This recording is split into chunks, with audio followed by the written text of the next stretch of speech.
Hello दोस्तों, कैसे हैं आप सब। आज हम लोग ट्रैचुरेशन पढ़ेंगे। पिछली वीडियो में हमने पोटेंटाइजेशन पढ़ा था, तो उसमें दो प्रोसेस थे, ट्रैचुरेशन एंड सक्सेशन। तो हम लोग आज ट्रैचुरेशन के बारे में पढ़ेंगे और अगले वीडियो में सक्सेशन के बारे में पढ़ेंगे। ट्रैचुरेशन इनसॉल्युबल सब्सटेंस का होता है, इनसॉल्युबल सब्सटेंस का होता है।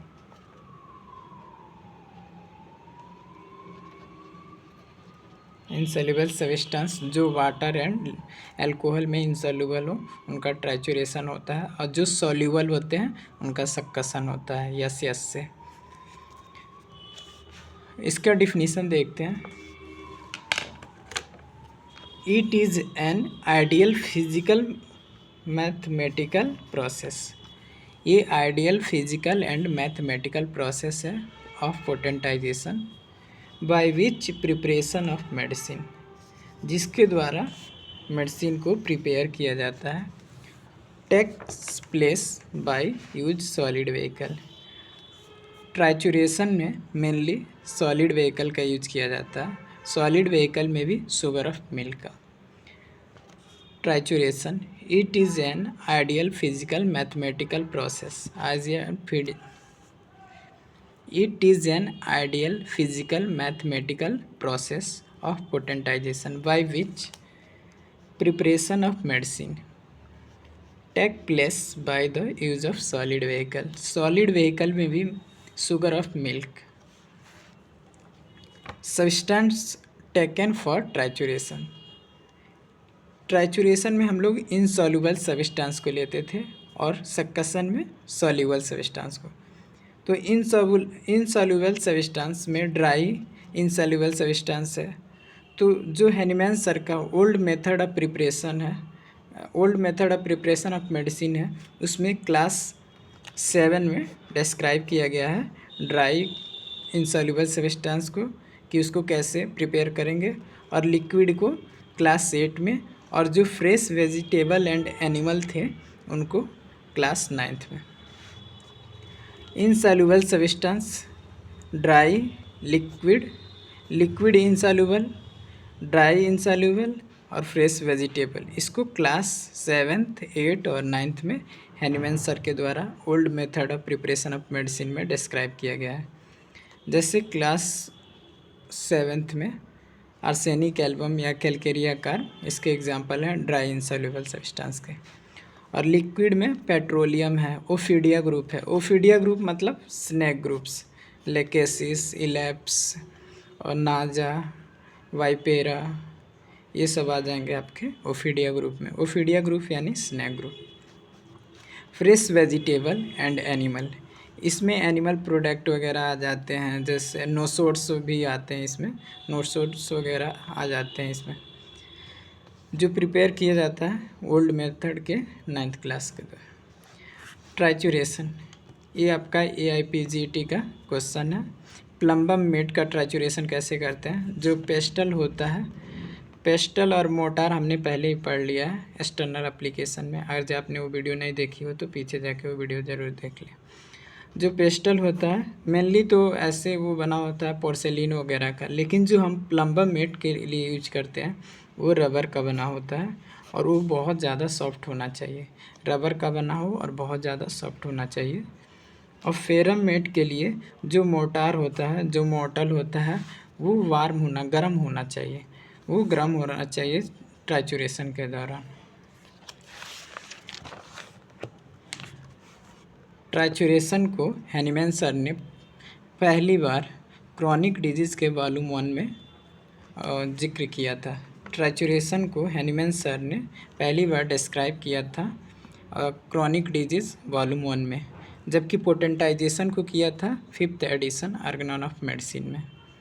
ट्राइचुरेशन को क्रॉनिक डिजीज़ वॉल्यूम 1 में और पोटेंटाइजेशन को या डायनामाइजेशन को किया था 5th edition of organon of medicine में। डॉक्टर बर्ट के अनुसार, according to doctor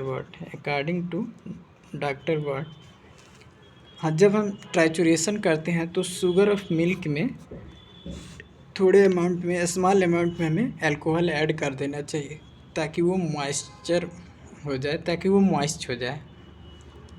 according to word के अनुसार, अकॉर्डिंग टू डॉक्टर वर्ड के अनुसार जब हम ट्राचुरेशन प्रोसेस करते हैं तो शुगर ऑफ मिल्क में हमें थोड़े से अमाउंट में अल्कोहल ऐड कर देना चाहिए मॉइस्ट के लिए। ट्राचुरेशन प्रोसेस है आपका जो है वो टोटली 60 मिनट का होता है, 60 मिनट का होता है, जिसको 3 पार्ट में हम डिवाइड करते हैं। ये 60 मिनट का प्रोसेस है, इसको 3 पार्ट में डिवाइड करते हैं, 20-20 मिनट के 3 पार्ट में डिवाइड करते हैं। ऐसे ही हम जब डेसिमल या सेंटिसिमल स्केल लेंगे, डेसिमल स्केल के बारे में पहले देख लेते हैं। डेसिमल स्केल लेंगे तो उसमें ड्रग सब्सटेंस 1 पार्ट होता है और 9 पार्ट होता है मेडिसिनल व्हीकल का शुगर ऑफ मिल्क का कितना 9 पार्ट होगा और ड्रग सब्सटेंस का 1 पार्ट होगा। इसको भी 9 पार्ट को हम 3 पार्ट में डिवाइड कर देंगे, 3 पार्ट में डिवाइड कर देंगे।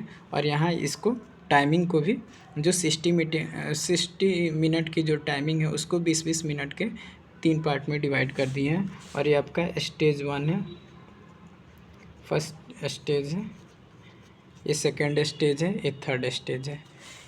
इसको भी स्टेज में डिवाइड कर दिए हैं 20-20 मिनट के 3 स्टेज में।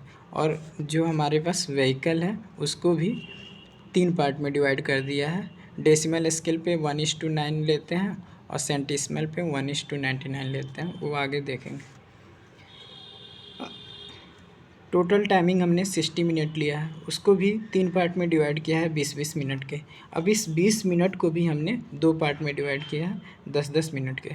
10-10 मिनट में एक बार हम क्या करेंगे, क्लॉकवाइज चलेंगे और एक बार एंटी क्लॉकवाइज, एक बार एंटी क्लॉकवाइज। अब इस 10 मिनट को भी, इस सब स्टेज है, 10 मिनट को भी 3 पार्ट में डिवाइड किया है, 6 मिनट, 3 मिनट, 1 मिनट, यानी 6 मिनट, 3 मिनट, 1 मिनट। 6 मिनट में क्या करते हैं, रबिंग करते हैं, 3 मिनट में स्क्रैपिंग और 1 मिनट में मिक्सिंग करते हैं। Rubbing, scraping, mixing. सबसे पहले टोटल टाइमिंग 60 मिनट का था, उसको 3 पार्ट में डिवाइड किया, 20-20 मिनट के 3 पार्ट में डिवाइड किया। फिर इस 20 मिनट को 2 पार्ट में डिवाइड किया 10-10 मिनट के। सभी को ऐसे ही डिवाइड करेंगे जैसे हमने एक को किया है, सभी में इसमें भी होगा और इसमें भी होगा। 20-20 मिनट को 10-10 मिनट में डिवाइड करेंगे, फिर इसको भी 10-10 मिनट में करेंगे, फिर इस 10 मिनट को भी 6-3-1 में करेंगे। तो जो 10 मिनट है इसको 6-3-1 रबिंग, स्क्रैपिंग, मिक्सिंग। अब रबिंग में क्या करते हैं, हम इसको ग्राइंडेड करते हैं पेस्टल के द्वारा या स्पैचुला वगैरह के द्वारा हम करते हैं। पेस्टल के द्वारा ग्राइंड करते हैं। और ग्राइंड कैसा होना चाहिए, स्टेडी और नॉन स्टेडी होना चाहिए, यूनिफॉर्म फोर्स स्ट्रेंथ के द्वारा। यानी इसमें जो फोर्स हम देंगे, जो फोर्स से हम ग्राइंड करेंगे वो यूनिफॉर्म फोर्स होना चाहिए और किसी एक डायरेक्शन में होना चाहिए। फोर्स कैसा होना चाहिए, ये स्टेडी और नॉन स्टेडी होना चाहिए। ग्राइंडिंग कैसी होनी चाहिए, स्टेडी और नॉन स्टेडी होनी चाहिए। और नॉन स्टॉप होना चाहिए, मतलब स्टेडी और नॉन स्टॉप होना चाहिए। यूनिफॉर्म फोर्स, एक समान बल लगाएंगे, एक समान बल से करेंगे, एक डायरेक्शन में ही, या तो क्लॉकवाइज या तो एंटी क्लॉकवाइज। फिर अगले 10 मिनट में हम क्या करेंगे, अगर जी क्लॉकवाइज इस 10 मिनट में किया है तो अगले 10 मिनट में हम एंटी क्लॉकवाइज करेंगे। फिर हम रबिंग के बाद, रबिंग हमने 6 मिनट में कर लिया और पेस्टल के द्वारा ग्राइंड किया उसको। फिर वो ग्राइंड कैसा था, स्टेडी था, नॉन स्टॉप था, यूनिफॉर्म फोर्स के स्ट्रेंथ था और उसमें एक डायरेक्शन में था। फिर उसका स्क्रैपिंग करेंगे। आफ्टर रबिंग हम स्क्रैपिंग करेंगे। स्क्रैपिंग 3 मिनट का था और इसमें जो पार्टिकल्स हैं उसको स्क्रैप्ड कर लेते हैं। स्क्रैप्ड मतलब होता है खरोचना, तो उसको हम खरोच लेते हैं।